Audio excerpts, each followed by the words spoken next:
Que la paix et la grâce de notre Seigneur Jésus-Christ soient avec chacun de nous ce matin. Nous sommes heureux d'être encore là et nous bénissons le Seigneur qui nous donne l'opportunité de nous retrouver ensemble pour nous édifier. Et je suis moi-même votre serviteur, le pasteur Yves Bout. Je nous donne comme ça le texte que nous allons méditer et c'est tiré de Luc chapitre 19 du verset 28 au verset 40.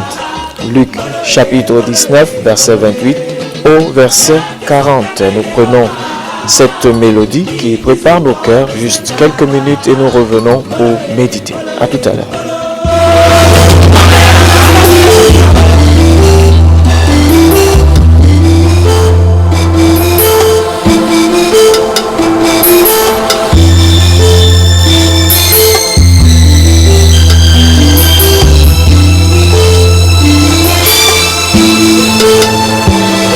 Éternel, prête l'oreille, exorce-moi, car je suis malheureuse et indigente.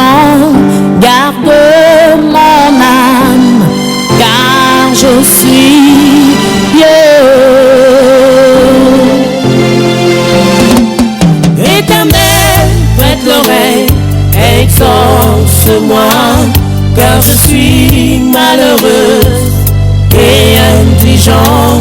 Garde mon âme, car je suis vieux. Je me confie en toi, oh mon Dieu, aide-moi, oh Seigneur, car je crie à toi tous les jours.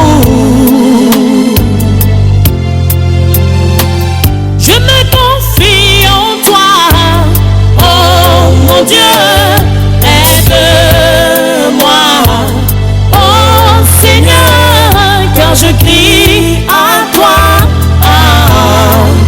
tous les jours. Tu es plein d'amour pour ceux qui t'aiment, éternel, reste l'oreille avec qui il est.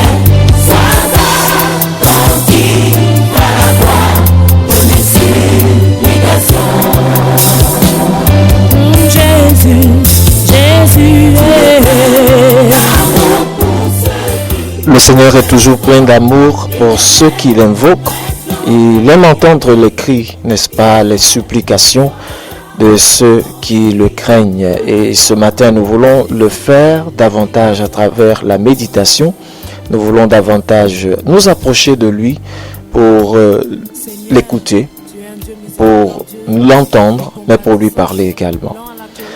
Je nous donne comme ça encore le texte que nous méditons ce matin. C'est Luc chapitre 19 du verset 28 au verset 40. Luc chapitre 19 verset 28 au verset 40. Jésus arrive donc à partir du verset 28. Après qu'il eut dit cela, Jésus part devant et il monte à Jérusalem. Jésus arrive près de Bethphagée et de Béthanie, vers la colline appelée Mont des Oliviers. Il envoie 2 disciples en leur disant: allez dans le village qui est devant vous. Quand vous serez entrés, vous trouverez un petit âne attaché. Personne ne s'est jamais assis sur lui. Détachez-le et amenez-le ici. Quelqu'un va peut-être vous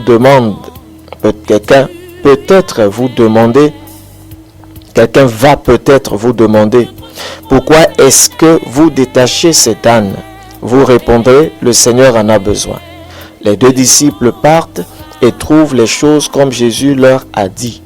Il détache le petit âne et les propriétaires de l'animal demandent « Pourquoi est-ce que vous détachez ce petit âne ?» Les disciples répondent « Le Seigneur en a besoin. » Ils amènent l'âne près de Jésus. Ils mettent des vêtements sur l'âne et ils font monter Jésus dessus. Jésus avance et les gens étendent des vêtements sur la route devant lui.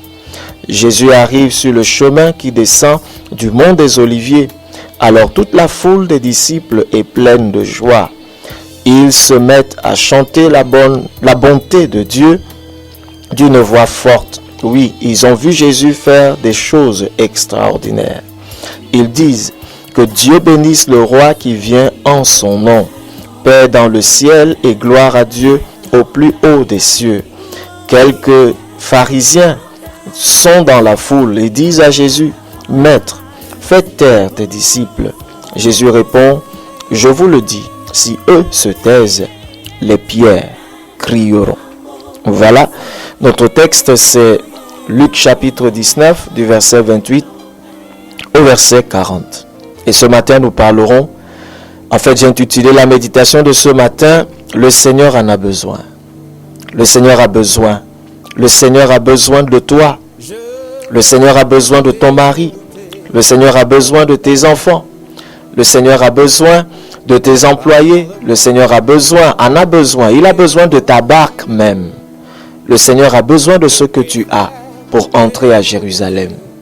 Mais déjà, nous parlons donc ce matin de ce thème. Le Seigneur en a besoin. La Bible nous dit donc dans ce texte que Jésus était en train d'entrer à Jérusalem. Jérusalem, c'est quoi?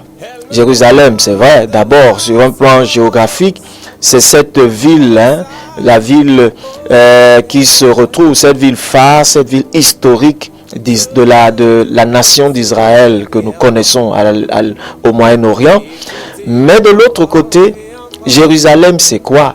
Vous vous souvenez que dans Actes des Apôtres, au chapitre 1, au verset 8, Jésus disait à ses disciples, « Mais vous recevrez une puissance, le Saint-Esprit survenant sur vous, et vous serez mes témoins à Jérusalem, dans toute la Judée, dans la Samarie et jusqu'aux extrémités de la terre. » Pour nous, Jérusalem, c'est quoi? Pour toi, Jérusalem, c'est quoi? Jérusalem, déjà, c'est ta maison, là où tu habites. Jérusalem, c'est quoi? C'est l'entreprise dans laquelle tu es.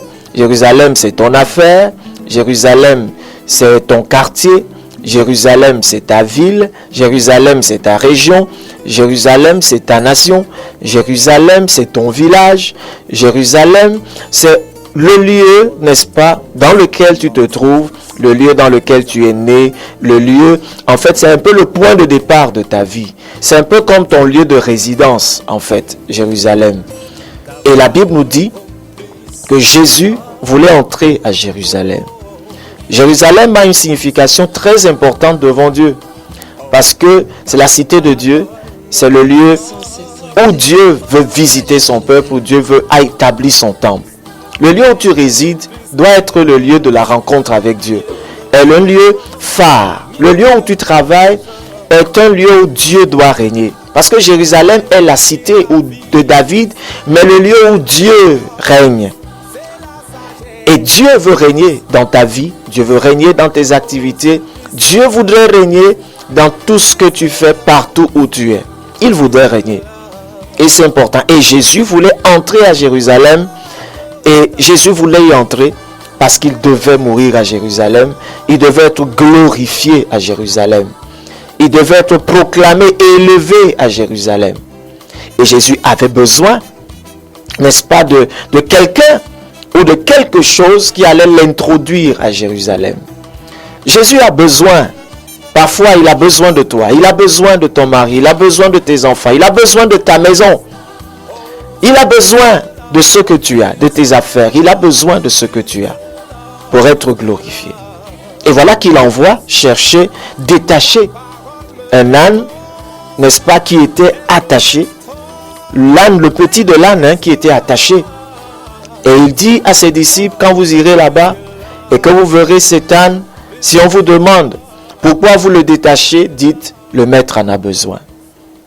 Écoutez, la Bible nous dit, dans Luc toujours, je vais nous donner ce texte, Luc chapitre 1, juste le temps pour moi de le retrouver rapidement. Luc chapitre 1 à partir du verset 71 jusqu'à 75. La Bible nous dit, un sauveur. En fait, on parle d'un sauveur qui nous est né. Ça, c'est Zacharie qui en parle. Il dit déjà au verset 68, « Béni soit le Seigneur, le Dieu d'Israël, de ce qu'il a visité et racheté son peuple, et nous a suscité un puissant sauveur dans la maison de David, son serviteur. » Verset 71, « Un sauveur qui nous délivre de nos ennemis et de la main de tous ceux qui nous haïssent. » Verset maintenant 74, afin de nous permettre, voilà, après que nous serions délivrés de la main de nos ennemis, de le servir sans crainte, en marchant devant lui dans la sainteté et dans la justice tous les jours de notre vie. Jésus a besoin d'entrer à Jérusalem, mais Jésus n'entrera pas à Jérusalem sur le dos de n'importe qui et de n'importe quoi. C'est pour ça que l'âne, le petit de l'âne, était attaché quelque part par ses propriétaires. On ne connaît pas combien de temps. Et vous savez que l'âne a cette caractéristique de porter les fardeaux, n'est-ce pas, de subir pour la plupart des temps. Dieu a besoin des personnes, a besoin des hommes, il a besoin des femmes qu'il libère. Il n'entre pas à Jérusalem n'importe comment. Il entre à Jérusalem à travers les dos des personnes qui sont consacrées. À travers, n'est-ce pas, sur le dos, à travers la vie des personnes qui s'abandonnent à lui. À travers, n'est-ce pas, la vie des personnes qui ont été préparées dès avant la fondation du monde, n'est-ce pas, pour l'élever et le glorifier. Parce que Jésus devait être glorifié à Jérusalem. Il entrait, il faisait une entrée, comme la Bible, on l'intitule souvent, ceux qui ont interprété ont souvent intitulé l'entrée triomphale. Jésus voudrait entrer pas de manière humiliante, non. Pas de manière honteuse, non. Pas de manière blasphématoire, non. Mais il voudrait entrer dans nos maisons, voudrait entrer dans nos activités, voudrait entrer dans nos lieux de service. Jésus voudrait se faire connaître par des personnes consacrées, des personnes engagées, des personnes qui se sont tournées vers lui et des personnes qui ont été libérées, délivrées. Est-ce que tu sais pourquoi Jésus t'a sauvé? Est-ce que tu sais pourquoi Jésus t'a sorti de là où tu étais? Bien-aimé, c'est afin que tu glorifies le Seigneur. C'est afin que tu publies les louanges du Seigneur. Voilà pourquoi tu es enfant de Dieu. Voilà pourquoi tu es enfant de Dieu. Il t'a libéré de là où tu étais esclave du péché. Il t'a libéré de là où tu étais esclave des mauvais esprits. Il t'a libéré, n'est-ce pas, de l'esclavage, du monde de la mort, n'est-ce pas? Tu étais attaché, tu étais lié, tu étais, n'est-ce pas, condamné, n'est-ce pas, la servitude, à beaucoup de choses, n'est-ce pas? Chacun, tu étais lié par les coutumes, tu étais lié par beaucoup de choses et d'autres étaient tes propriétaires. Parce que la Bible dit que quand on est né dans le péché, on a pour maître une autre personne. Ce n'est pas Dieu qui est notre maître. Notre maître, c'est le prince de ce monde des ténèbres. C'est lui qui domine sur ta vie. C'est lui qui gère ta vie. C'est pour ça qu'il peut t'opprimer. C'est pour ça qu'il peut t'assujettir. C'est pour ça qu'il pouvait, n'est-ce pas, t'anéantir, piller ton argent, piller ta santé, piller ta vie et toutes ces choses-là. Mais quand Jésus est venu, il est venu te libérer de cet ancien propriétaire. Il est venu te libérer de cette captivité. Tu as été sauvé pour servir Dieu. Tu as été libéré afin que tu puisses te mettre à son service. Que tu puisses glorifier le Seigneur là où tu te trouves. Voilà pourquoi tu as été libéré. Bien-aimé. Et aujourd'hui, même on est étonné que parfois même dans des maisons, parfois même dans des églises, on retrouve des enfants de Dieu qui tiennent encore en captivité et empêchent à d'autres de publier les louanges de Dieu, de servir le Seigneur. Bien-aimé, on trouve encore d'autres qui frustrent, c'est-à-dire qui empêchent. On voit des femmes qui empêchent leur mari de proclamer les louanges du Seigneur. On voit des parents même chrétiens qui empêchent à leurs enfants de témoigner de Christ, de parler de Jésus. On voit des familles où on a de la peine à prier, on a de la peine à invoquer le Seigneur en famille.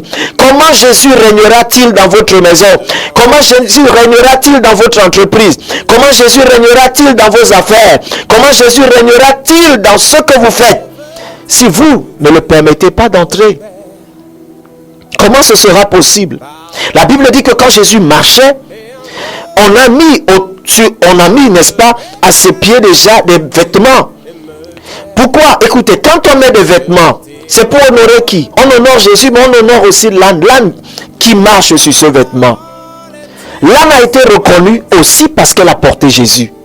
Parce que c'est donné pour que Jésus monte sur elle et qu'il puisse entrer à Jérusalem. Mais ce n'est pas tout. C'est que quand Jésus arrive à Jérusalem, il est accueilli par la foule de disciples qui bénit le Seigneur, qui célèbre Dieu pour l'entrée du roi, pour celui qui vient au nom du Seigneur. Et quelle est la réaction des pharisiens? Les pharisiens demandent à Jésus de leur faire taire. Et quel est le rôle des pharisiens dans ta vie? C'est de t'influencer, t'intimider, pour que tu ne parles plus de Jésus, pour que tu ne célèbres plus le Seigneur, pour que tu ne le glorifies plus. Leur rôle, c'est de t'intimider. Mais Jésus dit que si ceux-ci, il dit si eux se taisent, les pierres crieront. Bien-aimé, ce matin, le Seigneur te dit que si tu choisis de fermer ta bouche, tu dis que mon mari ne me permet pas d'aller à l'église. Tu dis qu'on me persécute. Je n'arrive pas à aller à l'église. Et que malgré cela, tu ne lis plus la Bible. Et autour de toi, tu n'as pas l'occasion de parler de Jésus. Écoute, si tu ne le fais pas, Dieu va susciter d'autres personnes pour le faire. Je vous raconte une histoire que j'ai peut-être racontée ici une fois. Un ami serviteur de Dieu m'a raconté ce qui lui est arrivé une fois. Il est allé au deuil, n'est-ce pas, d'une des personnes qu'il encadrait. Et le Seigneur, avant de partir, lui a donné des instructions, des choses qu'il allait faire. Il allait dans un terrain hostile, où on ne voulait pas entendre parler de l'évangile. Et il est donc allé, il allait accompagner l'autre, mais le Seigneur lui avait dit ce qu'il allait faire. Il savait déjà, par cause de ce que le Seigneur lui avait dit, que quand il allait arriver là-bas, il aurait l'occasion au moins de distribuer des traités. Il est parti avec des traités. Arrivé là-bas, le prêtre qui devait donner, en fait, faire le sermon, n'est pas venu. Et la foule a attendu, on a attendu. On s'est tourné donc vers le frère avec qui il était parti. On lui dit, mais ton pasteur est là, tu es venu avec quelqu'un parce qu'on savait qu'il avait cru. Il va vers son pasteur et il en parle au pasteur. Le pasteur se lève et le pasteur parle de Jésus. Mais à la fin, le pasteur est intimidé par la foule. Il est intimidé par l'hostilité des gens parce qu'il savait qu'on ne voulait pas de lui là-bas. Et voilà que dès qu'il finit, au lieu de distribuer les traités, il ne les distribue pas, il va s'asseoir. Et vous voyez ce que Dieu fait. Il y avait un fou dans la foule. Le fou vient vers le pasteur.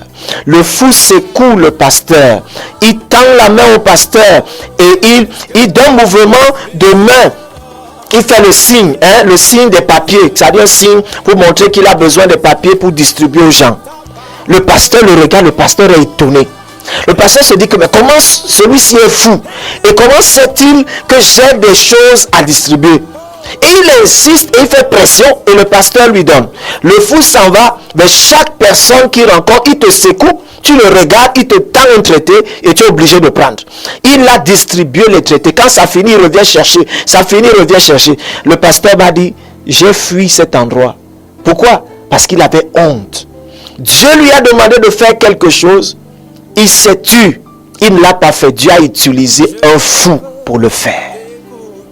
Dieu te dit ce matin que si tu te tais, il utilisera même les pierres pour crier et pour publier ses louanges. Vas-tu toujours utiliser le prétexte des persécutions?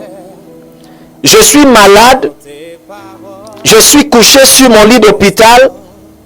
Quelle raison vas-tu utiliser pour empêcher à ce que Dieu t'utilise pour pouvoir publier ses louanges, témoigner de la bonne nouvelle, proclamer la bonne nouvelle aux autres? Je vous ai souvent raconté aussi cette autre histoire. Un autre ami serviteur de Dieu, cette fois-ci dans une autre ville, qui travaillait dans une radio. Et voilà qu'un matin, quelqu'un vient, toque à la porte presque du studio et demande à rencontrer le directeur. Et il sort, il lui demande, mais il lui dit que le directeur n'est pas là. Et déjà, il regarde celui-là qui déjà a de la peine à parler, a de la peine à tenir même debout, a de la peine à parler. Et il lui dit, ok, le directeur n'est pas là. S'il vient que je lui dise que qui lui a demandé. Il dit, c'est l'évangéliste, il donne le nom. Il le regarde d'abord. En fait, il a serré, il a voulu s'empêcher de rire, mais il a été incapable, il s'est mis à rire. Pourquoi? Parce que celui-là avait de la peine même à prononcer des paroles. Il avait de la peine à bien réfléchir, à bien articuler ces mots. Et il lui demande, tu es évangéliste, comment est-ce que tu évangélises? Celui-là sourit d'abord. Ensuite, en se débrouillant comme il pouvait, il lui explique comment il fait. Il lui dit que tous les jours, il prend son poste radio. Il a son lecteur, son poste radio, qui est un lecteur CD. Il dit qu'il prend ça, il prend des CD avec lui, des messages avec lui, et il prend un lot de traités. Il s'en va dans un carrefour, il dépose le CD, l'appareil au carrefour, il met un CD d'un message, et pendant que ça commence à jouer, les gens qui montent et qui descendent, il leur distribue des traités. Et voilà son activité d'évangélisation. Quelle est ton activité? Quelle est ton excuse? Celui-là aurait pu dire, Dieu ne m'aime pas. Dieu ne m'a pas donné d'être comme les autres hommes. Celui-là aurait pu dire, je suis mal portant, peut-être je suis aveugle, je suis ceci ou cela. Quelle est ta raison ce matin pour ne pas publier les louanges de Dieu? Le Seigneur veut entrer dans ta maison, mais tu dis au Seigneur, mon mari est infidèle. C'est pour ça que je ne prie plus pour lui. Je veux divorcer. Mon mari ne prend plus soin de moi. Tu dis, ma femme rend ma maison invivable. C'est pour ça que je ne veux plus, je ne lui parle plus de Dieu. Je ne prie plus pour lui. Tu le traites de démons. Tu le traites de ceci. Tu parles de tes parents, n'est-ce pas, comme des démons. Et tu utilises autant de noms. Écoute, le Seigneur t'a sauvé pour que tu puisses le servir. Que tu publies ses vertus. Que tu publies ses louanges. Le Seigneur t'a sauvé pour monter sur toi afin de se faire connaître. Là où tu es, de le faire connaître à travers tes activités, de le faire connaître en toutes choses. Je ne dis pas qu'aujourd'hui, parce que tu es élève, tu deviens un évangéliste à l'école. Non. Tu dois publier le nom du Seigneur par ton résultat scolaire. D'abord. Par ton comportement d'abord. Le parfum de Christ doit se faire connaître par ta vie d'abord. Et c'est soutenu par tes paroles. Les examens arrivent bientôt. Comment Jésus sera-t-il glorifié dans ta vie? Comment les hommes connaîtront-ils que Jésus est Seigneur? C'est par tes résultats scolaires. Si tu étudies ou si tu passes bien, n'est-ce pas, dans les compositions de 3e trimestre, Jésus sera glorifié, bien-aimé. Jésus sera élevé. Dans ta famille, tu auras le courage de parler de Jésus. Mais si tu échoues, tu n'étudies pas, n'est-ce pas, tu travailles, mais tu n'es pas fidèle, tu n'es pas ponctuel, ton rendement n'est pas ce qu'il faut, comment Jésus sera-t-il glorifié? N'oubliez pas qu'il rendait témoignage de ce que Jésus avait fait. Des miracles extraordinaires. Il publiait les miracles extraordinaires. Qu'est-ce que toi tu vas publier si tu ne travailles pas? Si tu fais les affaires comme les autres, comment publieras-tu les louanges du Seigneur? Comment les hommes sauront-ils que Jésus est vivant dans ta vie si tu ne le laisses pas, n'est-ce pas, se glorifier à travers ta vie? Comment Jésus peut-il monter sur un ânesse? Pour nous, ça signifie quoi? Ça signifie que Jésus règne sur toi. Il est le maître de ta vie. Il est celui que tu obéis. Il est celui que tu suis. Il est celui qui te dirige. L'ânesse, quand elle a été délivrée, Jésus est monté sur elle. Ce n'est plus elle qui décidait le chemin qu'elle doit suivre. C'est Jésus qui dirigeait ses pas. Est-ce que c'est ton cas? Tu es sauvé. Mais est-ce que Jésus règne dans ta vie? Pour que Jésus apporte la paix dans ton foyer, il faut qu'il règne dans ta vie. Pour qu'il il visite tes camarades de classe, étudiants, pour qu'il visite ton entreprise, pour que Jésus règne dans ce que tu fais, il faut qu'il monte sur tes épaules que tu sois en réalité ce temple-là dans lequel il règne. Parce que c'est à travers ta vie qu'il va communiquer sa vie aux autres. Les gens verront Christ en toi et les gens vont se réjouir. Quand on a vu Jésus montant sur cette ânesse, les disciples ont crié « Hosanna !» ont élevé le Seigneur parce qu'on l'a reconnu sur l'ânesse. Oui, bien-aimé. Est-ce qu'on reconnaît Jésus dans ta vie? Est-ce que ton conjoint reconnaît Jésus dans ta vie? Est-ce que tes parents reconnaissent Jésus en toi? Est-ce que tes collègues voient Christ dans ta vie? Est-ce que la vie de Christ peut les amener à glorifier Dieu?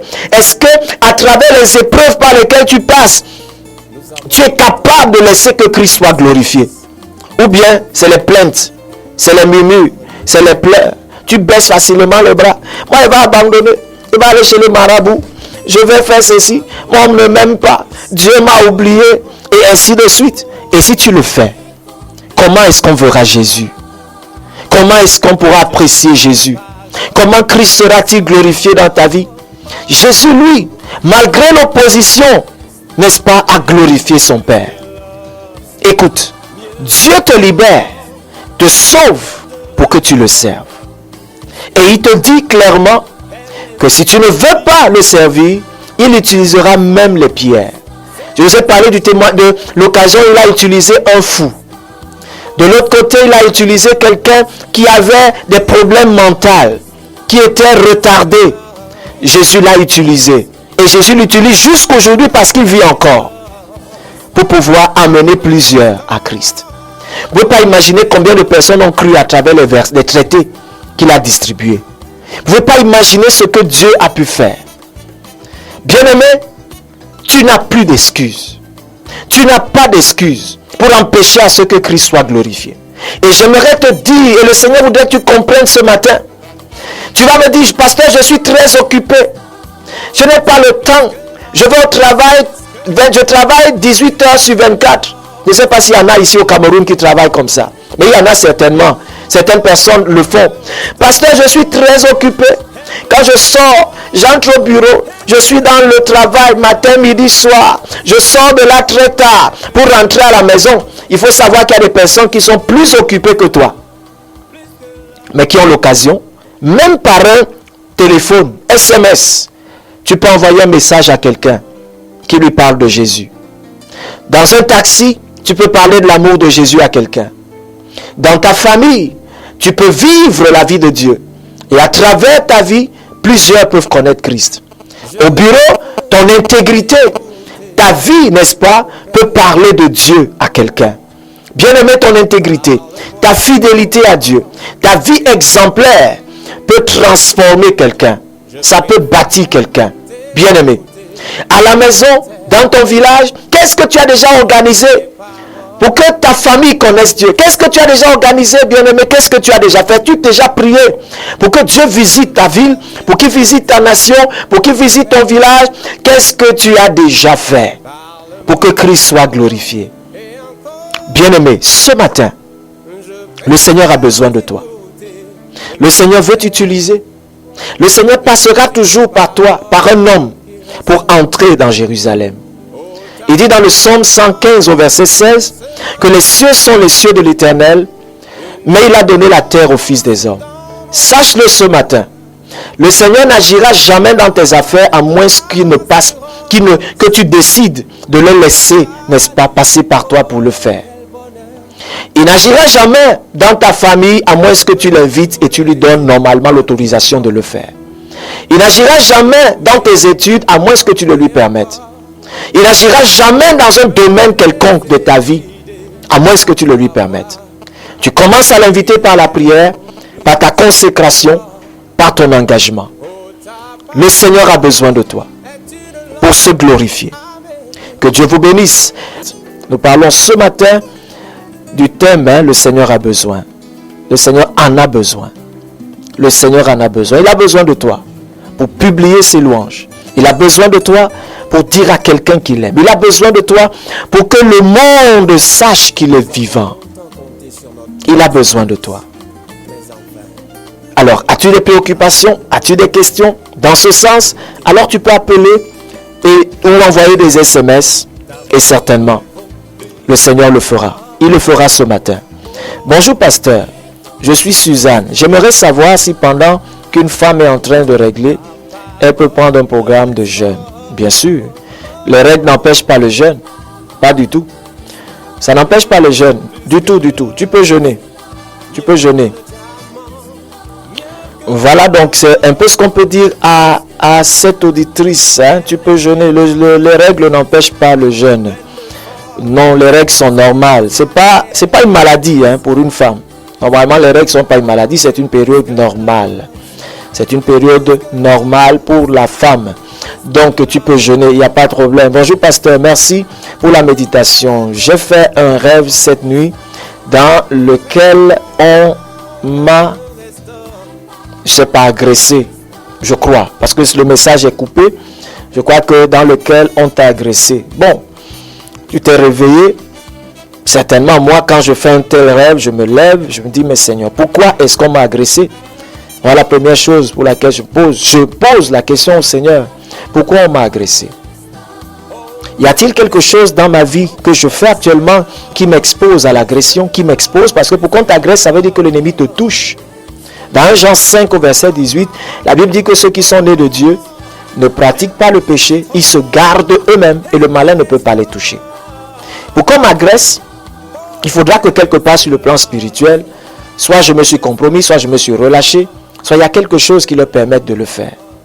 Maintenant, quand je pose cette question, c'est pour que le Seigneur m'aide et m'éclaire. Et très souvent et presque toujours, le Seigneur parle. Si tu es sincère, il va te montrer. Maintenant, si ce n'est pas ça et que c'est simplement une attaque de l'ennemi, je me mets dans la prière et j'annule toute attaque de l'ennemi contre ma vie. N'est-ce pas? Et je me couvre encore dans le sang de Jésus. Je rappelle à Dieu ses promesses. Il a dit, n'est-ce pas, qu'il va ordonner à ses anges. En fait, il a dit que l'ange de l'Éternel, comme il est dit dans le psaume 34 au verset 8, campe autour de ceux qui le craignent pour les arracher du danger. Donc il va m'arracher du danger. Je rappelle cela au Seigneur. Il a dit qu'il sera une muraille de feu autour de moi. Je le déclare encore, qu'il soit une muraille de feu autour de moi. Et que tous les plans de l'ennemi contre ma vie sont sans effet. Comme au dernier verset, par exemple, de Jérémie 5, où le Seigneur a dit qu'ils me feront la guerre, ils ne me vaincront pas, parce que lui, le Seigneur, est avec moi pour me délivrer. Tu vois, voilà un texte que je dois connaître. C'est pour ça qu'il faut connaître la parole de Dieu. C'est pour ça qu'il faut connaître ces textes. Donc, à travers cela, je les déclare encore. Et par exemple, dans Ésaïe 54, au verset 15, nous prenons cet appel en ligne. Que Dieu vous bénisse. Allô? Allô? Allô? Allô? Désolé, nous n'avons pas pu avoir cet auditeur. Donc voilà, donc je disais tantôt que dans Ésaïe 54, je crois que le verset 15, la Bible dit que s'ils forment des complots, cela ne vient pas de moi. Et le Seigneur dit que quiconque se liguera contre toi tombera en ton pouvoir. Nous prenons cet auditeur en ligne. Que Dieu vous bénisse. Allô? Bonjour. Bonjour. Bonjour. Je bénis l'Éternel pour tout ce que vous faites chaque matin. Je vous Vraiment, nous faisons des très bonnes choses dans nos vies.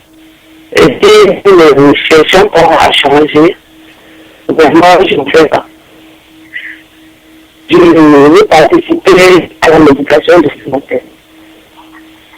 Et l'Éternel nous interpelle à nous servir, à nous offrir le parfum. Nous venons même dans la maison de Dieu. Nous ne nous engageons pas. Nous ne voulons pas servir Dieu comme lui et vous. Certaines personnes, par exemple, dans certains ministères, quelqu'un peut faire, même balayer la maison de Dieu. Je ne le sais pas. Aussi, même chanter, louer, rien. Vraiment, je ne sais pas ce que les gens veulent. Alors que l'Éternel est là, il nous interpelle à l'accepter, à travailler pour nous. Et je bénis l'Éternel parce que je ne sais pas si beaucoup de personnes suivent cette radio pour qu'ils essaient un peu d'améliorer et de changer leur vie. Merci. Que Dieu vous bénisse et merci pour votre participation. Donc voilà, nous devons nous engager à servir le Seigneur. Nous sommes sauvés pour le servir. C'est ce que la Bible nous dit. Dans Ephésiens 2:10, la Bible dit que nous sommes l'ouvrage de Dieu, ayant été créés en Jésus-Christ pour accomplir des bonnes œuvres que Dieu a préparées d'avance afin que nous les pratiquions. N'est-ce pas? On est sauvé pour pratiquer des bonnes œuvres. Voilà pourquoi on est sauvé. Donc tout à l'heure, on disait donc à Amélie, on l'encourageait, n'est-ce pas, déjà, on lui disait une chose, c'est que quand elle se lève comme ça, elle doit donc prier. Mais à ce que je vois également à travers le message, la suite du message, quand par exemple on te vole tout, tu t'es rendu compte, tu n'as pas simplement agressé, mais on a tout pris. Alors regarde aussi à ta vie. Tu sais, parfois, voyez, Dieu a des principes dans sa parole. Par exemple, tu ne payes pas ta dîme. À un moment donné, c'est normal. Quand à un moment donné, le dévoreur, selon que la parole le dit, visite tes biens, visite tes ressources et te prennent ce que tu crois garder. Tu vois, parfois, quand tu es infidèle à Dieu, le Seigneur permettra que ce soit, parfois même, ça commence par les rêves avant de venir physiquement. Il y a des personnes qui ont ça. Ils voient dans les rêves comment on a pris leur argent avant même que ça arrive. Après, physiquement, ça disparaît. Parce que dans le rêve, l'ennemi a même mis sur toi. Quand ça arrive comme ça, mais d'abord, ce n'est pas d'abord une question de s'attaquer aux démons, aux esprits, non. Regarde d'abord à ta vie. Est-ce que ma vie est en règle avec Dieu? Est-ce que dans le domaine, par exemple, des finances, je n'ai pas de problème avec Dieu? Est-ce que dans ma marche avec Dieu, je ne joue pas un peu? Si je suis sérieux avec Dieu, si je suis intègre dans ma marche avec Dieu, si je crains le Seigneur, l'ennemi ne pourra pas me toucher. C'est ce que la parole de Dieu dit et c'est très clair. Il ne peut pas toucher parce que ce qui t'appartient appartient à Dieu. Et c'est consacré à Dieu. Et il ne peut pas prendre, arracher ce qui appartient à Dieu. Mais il le touchera quand tu joues avec Dieu. Et quand tu le côtoies. Alors à ce moment, tu lui donnes droit et autorité sur ce que tu as. C'est important. Bonjour pasteur. C'est ma 3e année que je prépare l'examen. J'aimerais savoir quel psaume lire pour mon examen. Je ne te donne pas un psaume. Je te donne la Bible. Nous prenons cet auditeur en ligne. Allô? Allô? Bonjour, pasteur. Bonjour. Allô?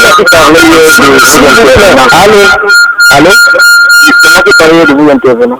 Oui. Il parlait de monsieur qui enseigne les gens sur le nom des démons et tout le reste. Oui. Je dis que c'est inutile pour un enfant de Dieu. Il faudrait que nous sortir d'Internet qui peuvent bâtir les gens. Et les gens qui vont plutôt introduire la peur dans les cœurs des fidèles. C'est pas utile. Désolé, on a été coupé. On a été coupé. Oui, en fait, normalement, nous devons bâtir, nous devons enseigner, nous devons édifier les âmes. Peut-être revenez-nous et soyez un peu plus clairs, je crois qu'on vous comprendra encore mieux. Donc, voilà ce qu'on était en train de dire à Gladys. Gladys, tu as besoin de t'attacher à Dieu. Tu as besoin de te disposer pour Dieu. Tu as besoin de lire. Par exemple, je te conseille, moi, de lire le Nouveau Testament. Lis la vie de Jésus. Ne prends pas un psaume pour lire. Vous comprenez? Ne cherche pas les psaumes pour lire. Cherche la parole de Dieu qui te transforme. Parce que pour réussir dans un examen, il faut être en accord avec Dieu. Il faut avoir une bonne marche avec Dieu. Nous prenons cet auditeur en ligne. Que Dieu vous bénisse. Allô? Bonjour, pasteur. Bonjour. Ce matin, dans la prédication, je dois comprendre que le Seigneur nous interpelle. Mais c'est à regarder comment nous étions d'abord et comment nous sommes aujourd'hui. Et si nous sommes aujourd'hui ce que nous sommes, c'est parce qu'il s'est passé quelque chose.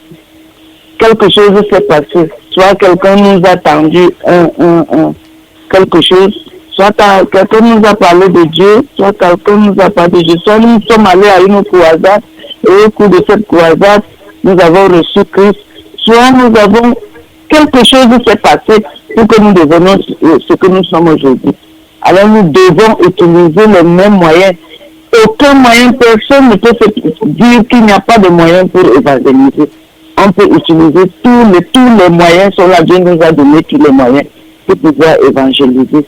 Ce matin, dont le Seigneur nous interpelle, n'est-ce pas, à redonner plus d'ardeur, n'est-ce pas, pour regarder tout autour de nous et voir comment nous pouvons aider les autres, n'est-ce pas, à venir de Christ.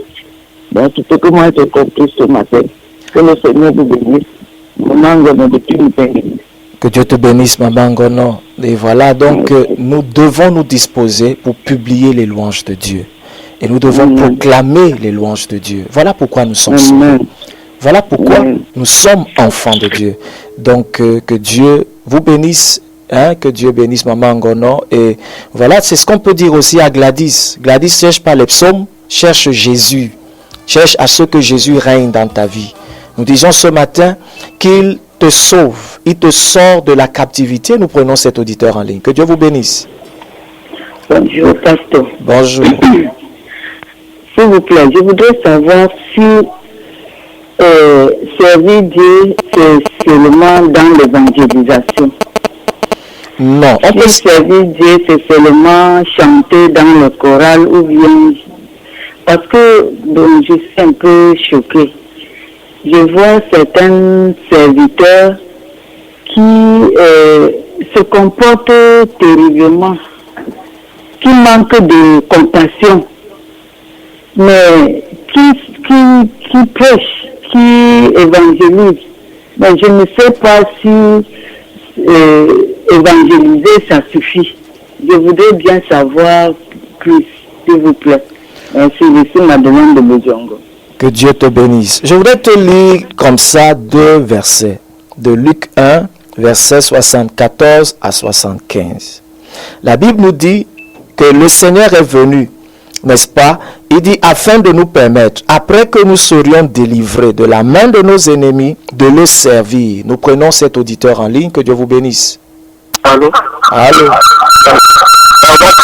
S'il vous plaît, éloignez-vous de votre téléphone, de votre radio. De votre radio. Ok. C'est bon, allez-y maintenant. Bon, je me disais que il faudrait que les dirigeants de la radio essaient de choisir qui intervient. On ne peut pas rentrer maintenant au niveau où c'est plutôt la sorcellerie et le maraboutage qu'on a fait aux gens. Parce que je pense que maîtriser tous les noms des démons ne nous sert à rien du tout. Nous avons l'autorité qui vient de Dieu, c'est suffisant. On n'a pas besoin d'entrer en familiarité avec les démons. Chercher à savoir qui a fait ça pour pouvoir nier la terre, ça ne sert à rien. Et alors, et pour couronner tout, il largue même les gens à la radio. Parce que les véritaires ils disent ne pas décourager, il dit ne se décourage jamais, il a commencé. C'est pas sérieux. Quand nous donnons les programmes qui peuvent nous faire grandir, et faire grandir nos fidèles qui écoutent votre radio, et non essayer de les égarer. Parce que imaginez les fidèles qui demandent maintenant comment on appelle le démon qui agit quand il touche l'eau à la maison. Ou alors quand son enfant a connu, quel est le démon qui a fait ça? On répond à ça comment? Donc si là c'est une école de démologie, je ne sais pas comment ça s'appelle, qu'il trouve un endroit où il a dit cela. Essayons de parler comme ça, parce que c'est que là, ça commence à déborder là. Même si il y a un peu de complaisance, ou alors vous ne voulez pas simplement regarder la chose en face. Les gens se sont plaints de lui avant qu'il y ait 4 jours déjà. Même à votre émission même. Mais je ne sais pas si le bout des gens dans la radio sont sourds. C'est impossible ça. De continuer à aller faire ce genre de choses là. On ne fait pas le défi avec les gens. Il y a beaucoup de radios là-dehors. Il peut aller à la radio Veritas dire ce qu'il dit là. On va même beaucoup la payer. Et qui laisse ceux qui veulent suivre Dieu sur Dieu normalement. On montre comment rencontrer le Seigneur aux fidèles. Alors, quel est le démon qui agit quand on mange et on avale le travers? Allô, bien-aimé. Nous avons écouté, nous avons reçu, et je crois qu'il y aura une suite. Merci, pasteur. Bonjour. Que Dieu vous bénisse. Alors. Voilà, c'est aussi pour ça que vous devez prier pour la radio, vous devez prier pour les ondes, vous devez prier pour tous, parce que nous sommes là pour... C'est un échange, hein? La radio est une plateforme d'échange, d'édification, n'est-ce pas? Donc, vos opinions également sont tenues compte, on tient compte de vos opinions. Et maintenant, nous allons voir dans la mesure du possible, hein, comment faire pour pouvoir équilibrer les choses et de manière à vous édifier et à vous bâtir davantage dans le Seigneur. Donc déjà, c'est pris en compte. Je crois que les responsables de la radio suivent également cette méditation. Alors nous suivons tous et je crois que nous verrons sur la mesure du possible qu'est-ce qu'il faut faire, comment faire, et par la grâce de Dieu, le Seigneur nous aidera davantage. Donc nous étions en train de dire, je répondais à cette auditrice, en lisant Luc chapitre 1, versets 74 à 75, où la Bible nous dit que Jésus vient, n'est-ce pas, afin de nous permettre, après que nous serions délivrés de la main de nos ennemis, de le servir sans crainte. Comment? En marchant devant lui dans la sainteté et dans la justice tous les jours de notre vie. Qu'est-ce que je voudrais dire? Que la base de tout service de Dieu doit avoir la sanctification et la vie de justice. Une vie de justice, c'est marcher en conformité avec la parole de Dieu. Ces deux éléments sont essentiels quand on est serviteur de Dieu. Aujourd'hui, il y a des serviteurs de l'homme qui se servent eux-mêmes. Il y a des gens qui servent le monde. Il y en a qui servent Satan. Il y en a qui servent beaucoup d'autres choses. Mais il y en a également qui servent Dieu. Nous prenons cet auditeur en ligne. Que Dieu vous bénisse. Que le Seigneur te bénisse, pasteur. Merci, maman. Oui, merci beaucoup pour ce message qui m'encourage ce matin. Ça m'encourage parce que j'avais pris une résolution. Comme je ne suis pas souvent libre, comme mes frères et mes soeurs, j'ai dit, bon, dans ma voiture, quand je vais au travail, je suis la méditation avec tout ce que je porte et parfois je pose les questions. Il m'arrive aussi des fois, comme je suis tout le temps hospitalisé, je cherche une chaîne chrétienne où dans ma méditation, mes médecins savent déjà, ils viennent, ils me demandent ce que Dieu me dit ce matin et je partage avec eux. Et ça m'a beaucoup encouragé et je voudrais encore que le Seigneur me donne la force d'aller de perfection en perfection pour son œuvre. Comme il est ouvrier avec nous, qu'il nous encourage toujours à mener à bien ce que nous avons commencé. Parce qu'il ne nous abandonnera jamais. C'est ce que j'ai retenu ce matin, que je ne dois pas me décourager. Même ma manière d'évangéliser n'est pas vaine devant le Seigneur. Merci beaucoup. Bonne journée. Que le Seigneur vous bénisse. Merci maman Kimajou. Voilà, donc on était en train de dire donc que à la base de tout service de Dieu qui est selon Dieu, n'est-ce pas, tout serviteur selon Dieu doit vivre une vie de sanctification et doit marcher selon les principes de Dieu. Maintenant, est-ce que annoncer l'évangile est le seul moyen de service? Non. La Bible dit pour accomplir toute bonne œuvre. Parmi les bonnes œuvres, il y a le témoignage de l'évangile qui est normal. La vie de Christ en nous doit se manifester. Écoutez, l'objectif, la finalité du service de Dieu, c'est quoi? C'est de pouvoir réconcilier les hommes avec Dieu. C'est ça. Maintenant, comment on réconcilie les hommes avec Dieu? C'est d'abord par ma vie, mon témoignage d'abord. C'est la première des choses. Les gens doivent voir Christ en moi. C'est à partir de là qu'ils sont convaincus du message que je leur donne. Et c'est par la transformation de ma vie que la vie de Christ en moi peut être communiquée aux autres. Deuxièmement, appuyé maintenant par les paroles qui sortent de ma bouche, ce que je leur dis par rapport à Christ. Parce qu'il dit qu'il nous donne dans 2 Corinthiens 5, il nous a donné le ministère de réconciliation. Il a mis en nous la parole de réconciliation. Donc, je suis d'abord réconcilié moi-même avant d'être un réconciliateur. Et pour que ce soit possible, il faut que je marche dans la sanctification qui me permet de voir Dieu, d'être à côté de Dieu et maintenant mettre la parole de Dieu en pratique pour que Dieu soit glorifié dans tout ce que je fais et que je puisse l'expérimenter. N'oubliez pas, il confirme toujours sa parole. Donc pour qu'il confirme sa parole, il faut que je marche en conformité avec sa parole. C'est important. Je me préserve du péché et de tous ceux des autres pour que je puisse être en communion avec lui. Je marche, j'obéis à la parole de Dieu pour permettre à Dieu d'agir. Vous voyez la différence? La sanctification me permet de garder la communion avec Dieu. La mise en pratique de la parole de Dieu amène Dieu à agir. Voilà deux choses particulières qu'on doit retrouver dans la vie de tout véritable serviteur de Dieu. Maintenant, quand ce n'est pas là, On doit prier donc, quand on se rend compte qu'ils vivent dans le désordre et autres, prions pour eux afin que Dieu les aide. C'est aussi ça le travail de l'Église. Mais sinon, le service de Dieu, c'est dans tous les domaines. On sert Dieu dans tous les domaines, puisque dans tous les domaines, on doit réconcilier les hommes avec Dieu. Dans les affaires, partout où tu te trouves, tu dois saisir toutes les occasions que Dieu te donne pour pouvoir réconcilier les hommes avec Dieu. Parfois, ça peut passer par le fait de donner la nourriture aux gens. Parfois, ça peut passer par le fait de rendre service aux gens de toutes les manières possibles. La finalité pour nous doit être de réconcilier les hommes avec Dieu.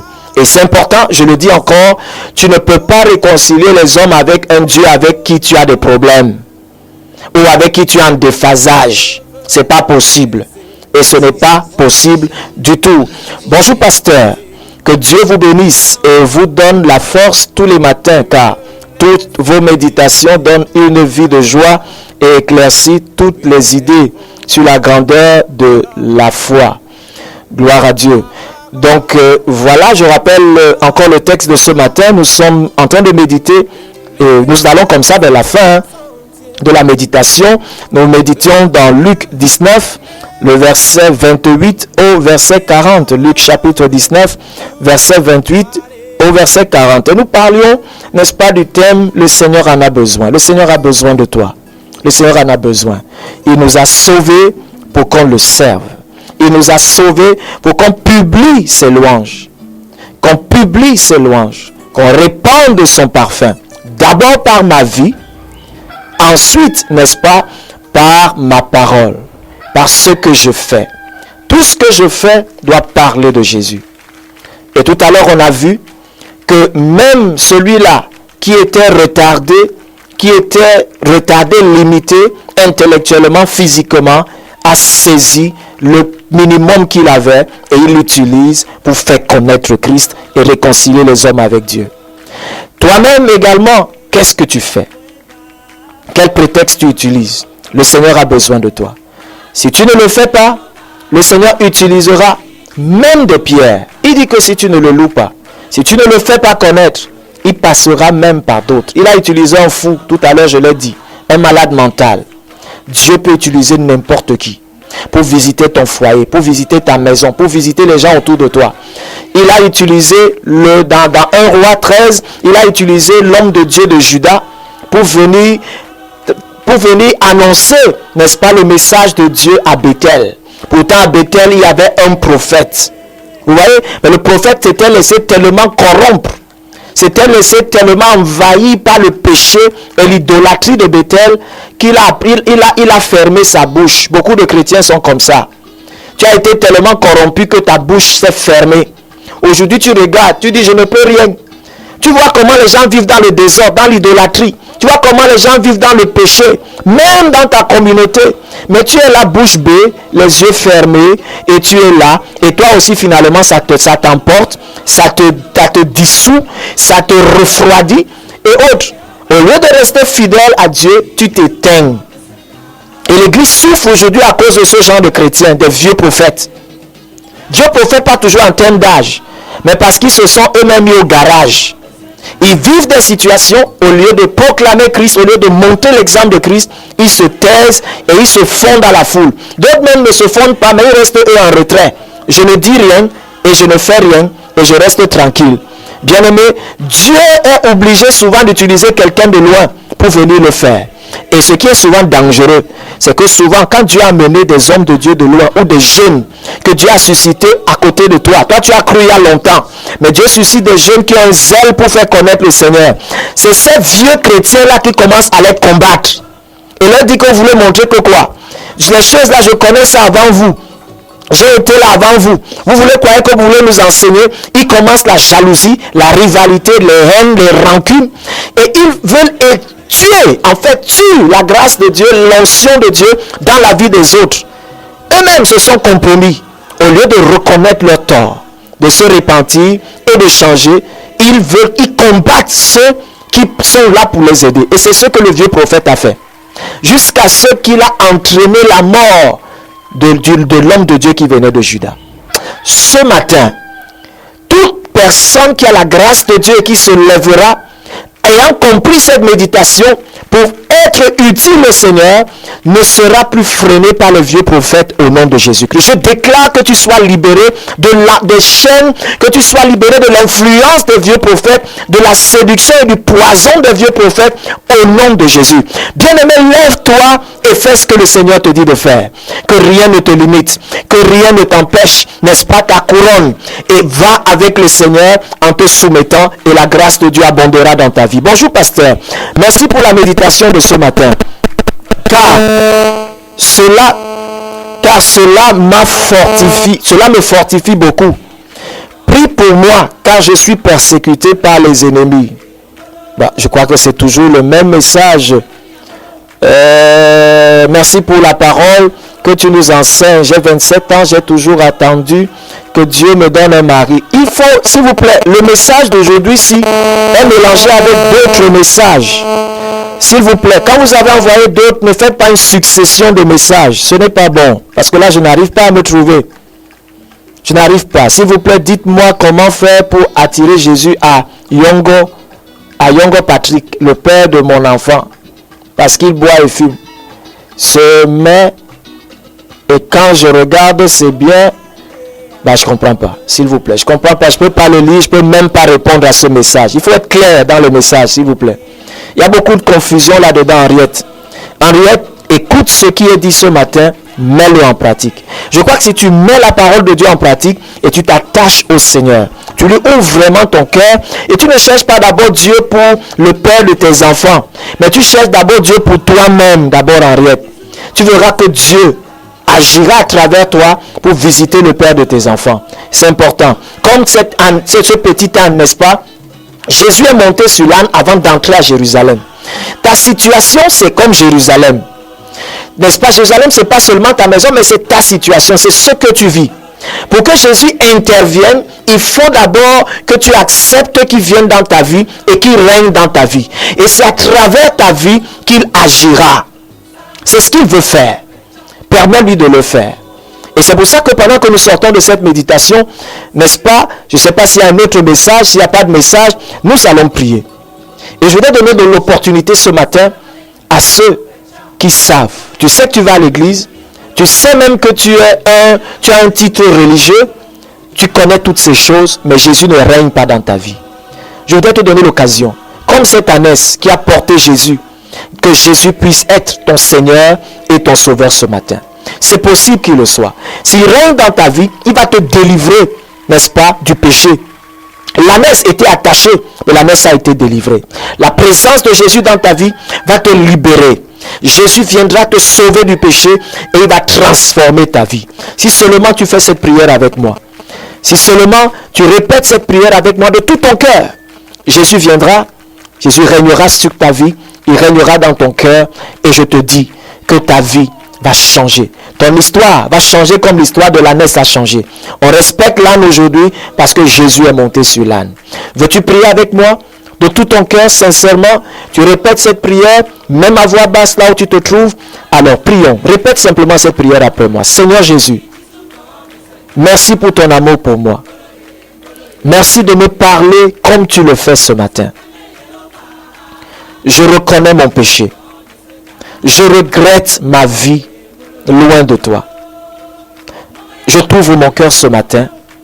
Je t'invite afin que tu viennes, que tu règnes dans ma vie, que tu fasses ta demeure en moi, que tu fasses de moi un enfant de Dieu. Merci d'être mon Seigneur.